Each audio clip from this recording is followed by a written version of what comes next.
বিসমিল্লাহির রহমানির রহিম। Short news, ছোট্ট খবর।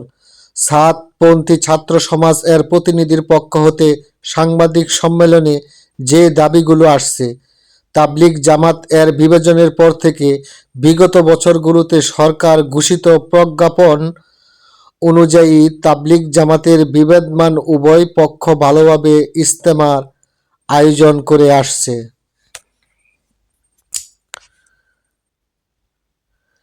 এরই ধারাবাহিকতায় সরকার দুই পক্ষের সাথে আলোচনা করে তারিখ ঘোষণা করে 31শে জানুয়ারি, 1-2 ফেব্রুয়ারিতে জুবায়েরপন্থীরা বিশ্ব ইজতেমার আয়োজন করবেন এবং 7-8-9 ফেব্রুয়ারিতে মাওলানা সাদপন্থীরা বিশ্ব ইজতেমার আয়োজন করবেন।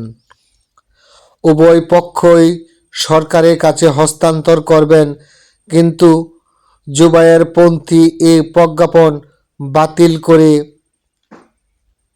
মাওলানা জুবায়েরপন্থী 3-4-5 ফেব্রুয়ারিতে তাদের দ্বিতীয় ভাগে ইজতেমার আয়োজন করে এবং সাতপন্থীদের 14-15-16 ফেব্রুয়ারিতে ইজতেমার আয়োজন করতে দেওয়া হয়েছে, যা বিভিন্ন ইলেকট্রনিক মিডিয়ায় প্রকাশ হচ্ছে, কিন্তু সরকারের পক্ষ হতে কোনো প্রকার প্রজ্ঞাপন জারি হয় নাই।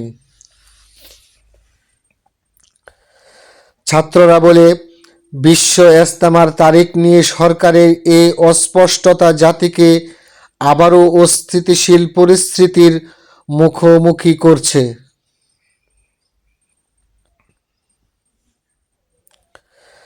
ছাত্ররা দাবি জানায়, উভয় পক্ষ যেন সঠিকভাবে ইজতেমা করতে পারে তা নিয়ে সরকার যেন দ্রুত প্রজ্ঞাপন জারি করে। যদি কোনো পক্ষ ইজতেমা করতে না পারে, তাহলে এর দায়ভার সরকারকে নিতে হবে।